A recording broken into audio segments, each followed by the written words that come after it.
The windswept plains stretched endlessly under a merciless sun, the tall grasses bending in submission to the relentless heat.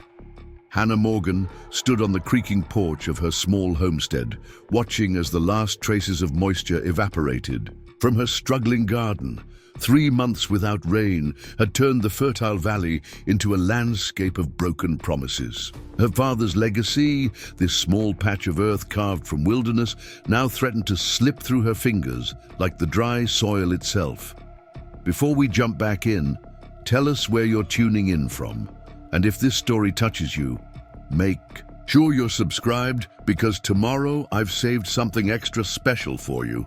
The summer of 1878 had been the cruelest anyone in Redemption Valley could remember. Hannah had watched her neighbors pack their wagons and abandon their dreams one by one, surrendering to the drought's unforgiving arithmetic. But she remained, as stubborn as the ancient oak that stood sentinel by her well, the last reliable water source for 20 miles in any direction. She had just finished securing the livestock for the evening when she heard it. Hoofbeats approaching too. Many to be a lone traveler, too hurried to be friendly. Hannah's hand moved instinctively to the rifle propped beside the door. Being a woman alone had taught her caution, even before the drought had made desperate men of former gentlemen. 4 riders appeared over the ridge, their horses foam-flecked and heaving. Through the heat haze, Hannah could make out the hard lines of men who lived beyond the reach of lawmen, their coats dusty from the trail, and their expressions hidden beneath the shadow of wide-brimmed hats. The lead rider, a broad-shouldered man with a scar cutting through his beard, raised his hand in a gesture that was neither greeting nor threat. "Ma'am," he called, his voice gravel rough from trail dust. "We mean no harm. Our horses are dying of thirst, and we've ridden 2 days without water." Hannah stood straighter, the rifle visible but not yet raised. "State your business plainly, stranger." The scarred man dismounted slowly, movements deliberate as if to avoid spooking a wild animal. Up close, Hannah could see the exhaustion etched into his face, the sunburn across his cheekbones, and most tellingly the genuine concern as he stroked his horse's lathered neck. "Name's Gabriel West. These are my men. We've been riding hard, outrunning some trouble back in Copper Ridge." He paused, weighing his words. "I won't lie to you. We're not church-going folk, but we're not killers either. Just need water for our horses and ourselves, then we'll be on our way before dawn." Hannah surveyed the men, noting their hollow cheeks and the way the youngest one swayed slightly in his saddle. Whatever trouble they were outrunning had clearly left them in desperate straits. Still, something in Gabriel West's eyes, a directness that didn't flinch from her scrutiny, made her decision before prudence could object. "Water's out back. You can fill your canteens and water your horses, but your weapons stay holstered and you sleep in the barn, not the house." Relief washed over Gabriel's weathered face. "You have my word, ma'am. Not a blade of grass on your property will be disturbed." The men dismounted with the careful movements of those pushed beyond endurance. The youngest stumbled, caught by Gabriel's quick hand before he could fall. Hannah watched them lead their horses to the trough, noticing how they let the animals drink first, despite their own obvious thirst. Inside her kitchen, Hannah hesitated only briefly before pulling out cornmeal and the last of her smoked bacon. These men might be running from the law, but the law of the frontier was clear. You didn't turn away the starving, even if they were strangers, even if they were outlaws.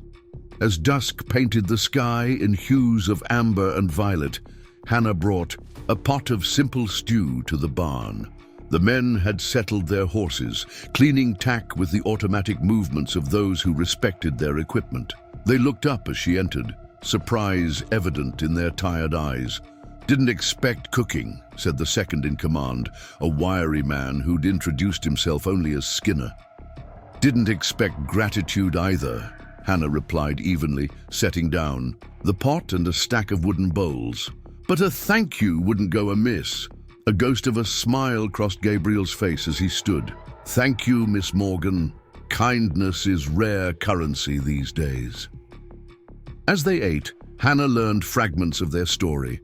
They weren't bank robbers or murderers, but horse traders who'd run afoul of a corrupt sheriff who'd demanded protection money they refused to pay. When the sheriff's men burned their stables, they'd fought back, leaving 2 deputies injured. Now they rode for the territories where federal marshals were scarce and a man could disappear into the vastness of the frontier. "What about you?" Gabriel asked, his deep voice softened by genuine curiosity. Most women wouldn't be out here alone. Hannah stiffened, unsure why she felt compelled to answer. "My father died last winter, influenza. My fiancé decided a half-built homestead and a woman with too many opinions weren't worth the trouble." She kept her voice matter-of-fact, denying the ache that still lingered beneath her words. "The neighbors help when they can, but the drought's been hard on everyone." Gabriel nodded, studying her with those intent blue eyes that seemed to see more than she offered. "Yet you're still here." "This land is mine," Hannah said simply. "I won't be driven from what's mine." Something shifted in Gabriel's expression. Recognition, perhaps, of a kindred spirit. He didn't respond, but the way he inclined his head spoke of respect rarely given. The men departed before dawn as promised, their silhouettes disappearing into the pale light of early morning. Hannah found the water barrels filled to the brim, the barn swept clean, and a small pouch of coffee beans, a luxury she hadn't tasted in months, left on her kitchen table. She held the rough burlap in her hands, the rich aroma bringing an unexpected tightness to her throat. A fair trade, perhaps, but more thoughtful than any outlaw had right to be. Life resumed its rhythms. Hannah tended her withering crops, prayed for rain, and ignored the sidelong glances from the handful of neighbors who'd noticed the group of riders. 2 weeks passed, the drought tightening its grip on the valley. The well remained her salvation, though each bucket came up a little lower than the day before. She was hanging laundry when Sheriff Patterson and his deputy rode up, their horses kicking up dust from the parched earth. Hannah knew immediately something was wrong. The sheriff rarely ventured this far from town unless trouble warranted it. "Miss Morgan," Patterson said, not bothering to dismount, "had some reports of strangers passing through, group of men, led by a tall fellow with a scarred face." Hannah continued pinning a sheet to the line, keeping her expression neutral. "Lot of strangers pass by looking for work or water. Can't recall everyone." The sheriff's eyes narrowed. "These wouldn't be just anyone. Gabriel West and his gang are wanted in 3 counties. Robbery, assault on officers of the law, dangerous men." "Is that so?" Hannah met his gaze steadily. "I haven't seen anyone fitting that description." The lie came easier than she expected. Sheriff Patterson had a reputation for inventive justice and selective enforcement. If Gabriel's story about corrupt lawmen was true, it wouldn't be the first time. "Harboring fugitives is a serious crime, Miss Morgan," the deputy added, his hand resting suggestively on his holster. Hannah straightened, wiping her hands on her apron. "So is threatening a woman on her own property without cause, deputy. Now, unless you're bringing me rain or taxes are due early, I've got work to do." The sheriff spat into the dust. "Your father would have cooperated with the law." "My father would have asked for a warrant," Hannah countered. "Good day, gentlemen." They left with thinly veiled threats about returning, and Hannah watched them go with a cold knot forming in her stomach. The valley rumor mill would be churning by sundown. Being a woman alone already raised eyebrows. Being one who defied the sheriff would test what little goodwill remained among her neighbors. 3 days later, Hannah woke to the sound of horses approaching in the pre-dawn darkness. She reached for her rifle, heart pounding against her ribs, expecting Sheriff Patterson returning with reinforcements. Instead, through the window, she saw a line of riders silhouetted against the lightning sky, at least a dozen, led by a familiar broad-shouldered figure. Gabriel dismounted with the same careful deliberation she remembered, approaching the porch where she stood with rifle in hand. Behind him, his men began unloading supplies from pack horses, sacks of flour, sugar, coffee, tools, even lumber. Gabriel removed his hat as he reached the bottom step, revealing hair the color of sun-bleached wheat and those piercing blue eyes that had haunted her thoughts more than she cared to admit. "Miss Morgan," he said, voice low enough that only she could hear, "I hope we're not unwelcome." Hannah lowered her rifle slightly. "You're a wanted man bringing a dozen riders to my doorstep at daybreak. Explain yourself before I decide how unwelcome you are." A smile touched the corner of his mouth. "Fair enough." He gestured to the supplies. "We came across a Union Pacific payroll train that seemed to have more than its share of corruption problems. Thought some of its cargo might do more good here than in the pockets of railway barons." Hannah's eyes widened. "Preparing and narrating this story took us a lot of time, so if you are enjoying it, subscribe to our channel.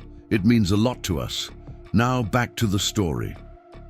You robbed a train and brought the evidence to my doorstep? Have you lost your senses?"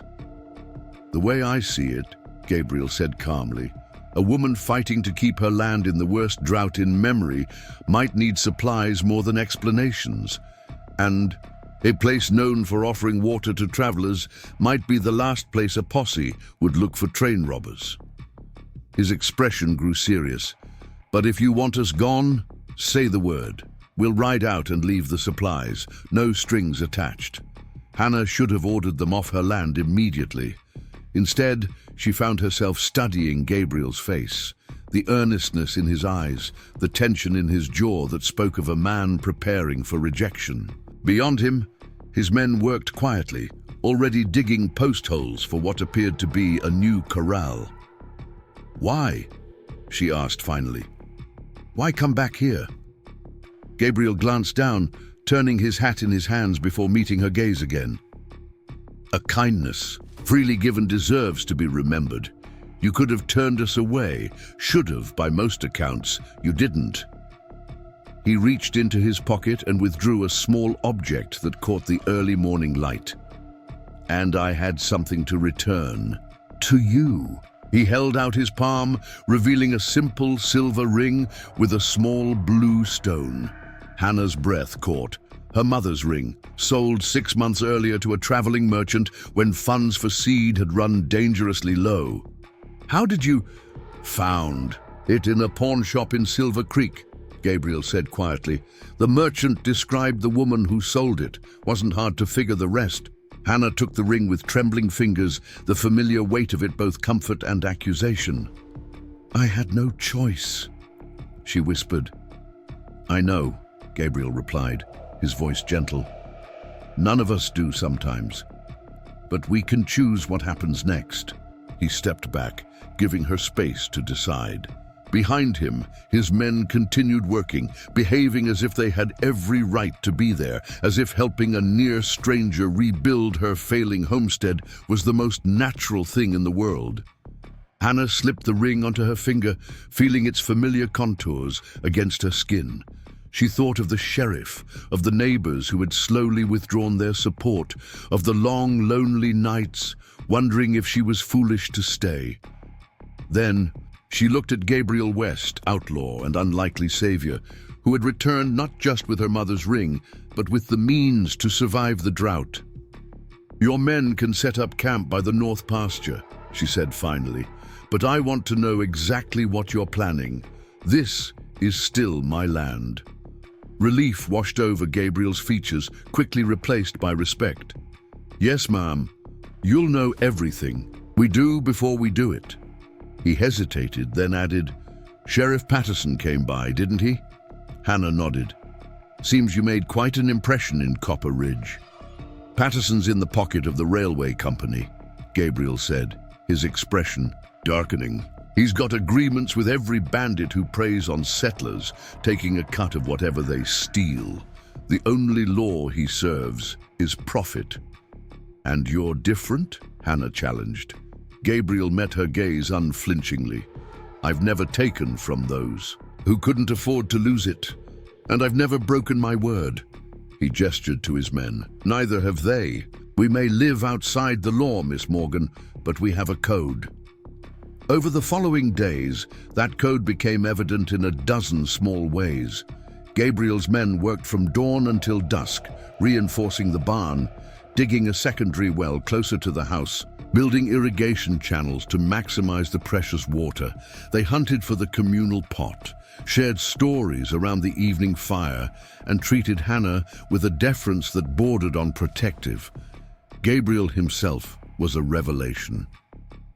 Beneath the hardened exterior was a man of surprising gentleness and intelligence. He discussed books with her in the evening, revealed an aptitude for mathematics when planning the irrigation system, and demonstrated leadership not through intimidation, but through earned respect. When he thought she wasn't looking, Hannah sometimes caught him staring at the horizon with an expression of such longing it made her heart ache. A week into their stay, the first rumors reached them through Pete Miller, the elderly shopkeeper who delivered supplies from town. Sheriff Patterson was organizing a posse, claiming Gabriel's gang had robbed 3 homesteads north of the valley. "Lies," Gabriel said flatly when Hannah told him. "We haven't gone near those farms. Patterson's creating a pretext to come after us." "And me," Hannah added quietly. "Word in town is I'm harboring fugitives knowingly now." Gabriel's jaw tightened. "We'll leave tonight. This was always temporary, and I won't bring trouble to your door." "Running won't help," Hannah argued. "Patterson will still come, convinced you've left something behind or that I know where you've gone. And once you're gone, what's to stop him or his deputies from helping themselves to my improved homestead?" The unspoken truth hung between and them. A woman alone had little recourse against corrupt law enforcement, especially one already suspected of criminal associations. Gabriel paced the length of her kitchen, conflict evident in every line of his body. "I won't risk your safety," he said finally. "It's not your risk to take," Hannah countered. "This is my home, my choice, and I choose to stand." Their eyes met across the room, something electric passing between them. Gabriel moved closer, close enough that Hannah could see the flecks of gray in his blue eyes, the small scar near his temple, the tension in his mouth. "You hardly know me," he said softly. "I know enough," she replied. "You came back when you didn't have to. You brought my mother's ring when you could have sold it. Your men respect you, follow you not from fear, but from loyalty." She took a deep breath. "And you look at this land the way I do, like it's worth fighting for." Gabriel's hand brushed against hers, a touch so light it could have been accidental. "Hannah Morgan," he murmured, "you are the most remarkable woman I've ever met." Before she could respond, shouts erupted from outside. One of Gabriel's men burst through the door, breathless with urgency. "Riders coming, at least 15 armed, to the teeth." The peaceful interlude shattered. Gabriel was instantly transformed, the gentle thoughtfulness replaced by sharp command. "Positions! No one fires first, but everyone be ready." He turned to Hannah, conflict clear in his eyes. "This is your last chance to tell us to go." Hannah moved to the window, watching the approaching dust cloud. She thought of everything she stood to lose, her reputation, possibly her freedom, perhaps even her life. But looking back at Gabriel, she saw something she hadn't realized she'd been missing. Partnership. Someone who saw her strength rather than her solitude. "We stand together," she said simply. Gabriel nodded once, understanding everything she wasn't saying. Then he was gone, barking orders to his men as they established defensive positions around the homestead. Sheriff Patterson arrived with a force that looked more like an army than a posse. Deputies, hired guns, and several men Hannah recognized as troublemakers from outlying territories. They formed a menacing half-circle before the house, rifles glinting in the afternoon sun. "Hannah Morgan," Patterson called out, "send out West and his men and we might forget your part in harboring fugitives." Hannah stepped onto the porch, rifle held loosely in her hands. Behind her, she sensed rather than saw Gabriel taking position in the shadows of the doorway. "These men are guests on my property, Sheriff," she called back. "They've committed no crimes that I've witnessed, but you're trespassing, and I'd kindly ask you to leave." Murmurs ran through the posse. Patterson's face darkened with rage. "I've got witnesses saying these men robbed the Stevenson place and burned the Campbell barn to the ground." "Strange," Hannah replied evenly, "considering they've been here helping me dig irrigation ditches for the past week. Ask Pete Miller if you don't believe me. He's seen them working every day when he brings supplies." "A woman alone can be easily intimidated," one of the deputies suggested with a leer that made Hannah's skin crawl. "Maybe she's not speaking freely." Gabriel stepped forward then, moving to stand beside Hannah on the porch. His presence was solid, reassuring, yet he carefully positioned himself so she remained the one in front. This was her land, her fight. He was merely backing her play. "Miss Morgan speaks for herself, as anyone who knows her can attest," Gabriel said, his voice carrying across the yard. "And she's right. We've been here working, not raiding. But that's not really why you're here, is it, Patterson?" The sheriff spat into the dust. "You're wanted men. That's reason enough." "We're men who know too much," Gabriel countered. "About your arrangements with the cattle rustlers who pay you to look the other way. About how homesteaders who can't pay your protection fees suddenly find themselves victimized by mysterious bandits." Mutters spread through the posse as some of the men exchanged uncertain glances. Clearly not everyone had been fully informed about the nature of their mission. "Lies from a desperate outlaw," Patterson snarled, but his confidence had visibly faltered. Hannah stepped forward, leveraging the moment of doubt. "I've known Sheriff Patterson for 3 years," she announced clearly. "In that time, he's visited my farm exactly twice. Once to collect taxes, and once to tell me my father died owing him money for services rendered, though he could never specify what those services were." She looked directly at the men behind Patterson. "How many of you have similar stories?" Silence fell across the yard. Several of the posse members shifted uncomfortably, refusing to meet Patterson's furious glare. "This is your last warning," the sheriff growled. "Stand aside, or we'll take them by force."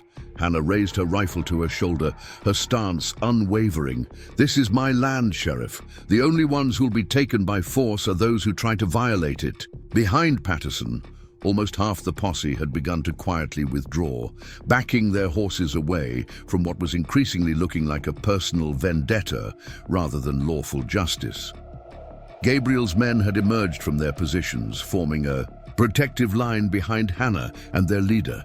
For a long, tense moment, it seemed violence was inevitable. Patterson's hand hovered near his pistol, his face contorted with rage and humiliation as his posse continued to dissolve around him. Then an unexpected voice broke the standoff.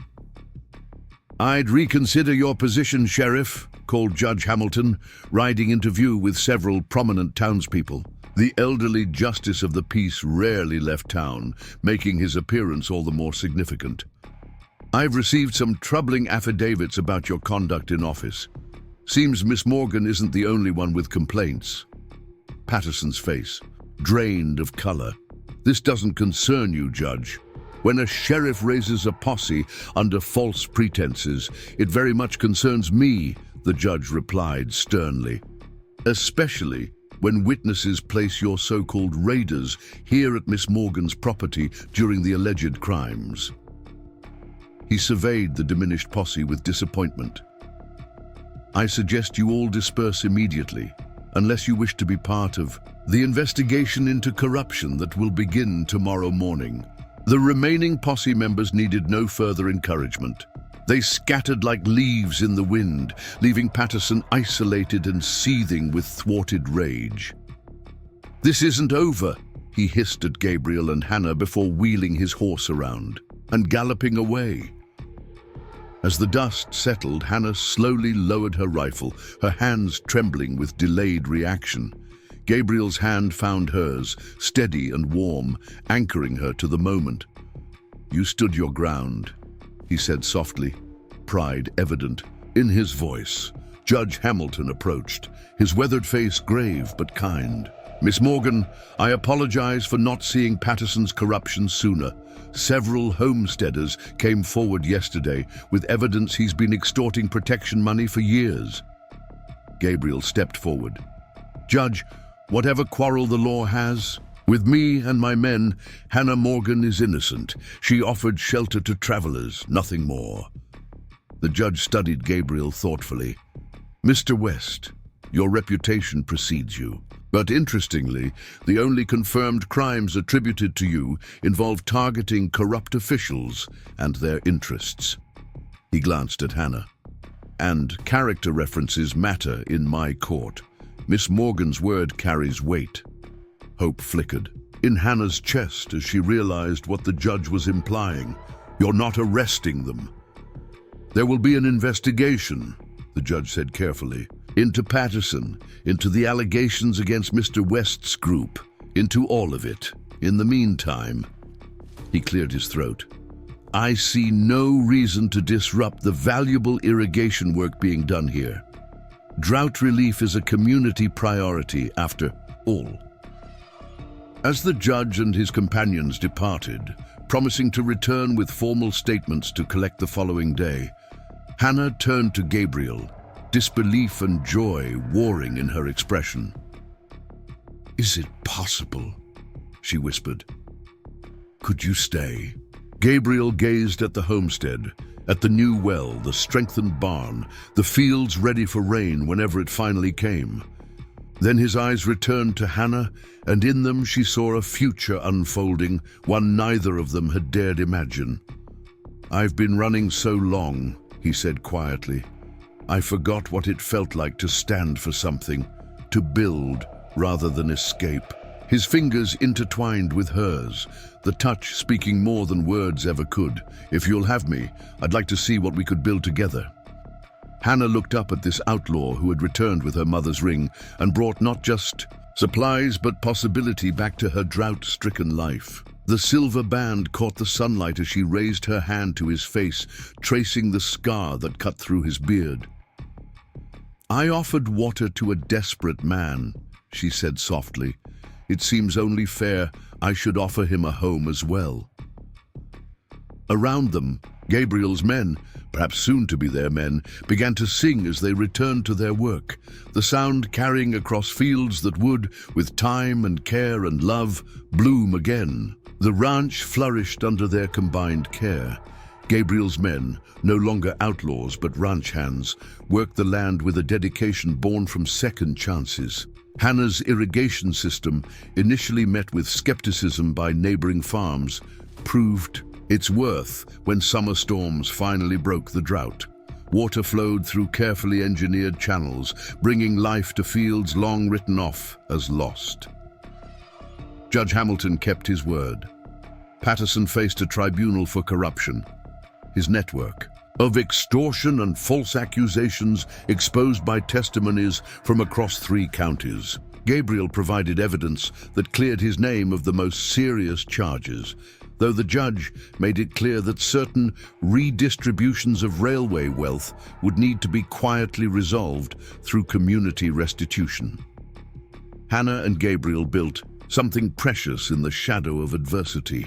Their partnership, first of necessity, then of choice, bloomed into something neither had dared hope for. On quiet evenings, they would sit on the porch watching the sunset paint the vast sky in impossible colors.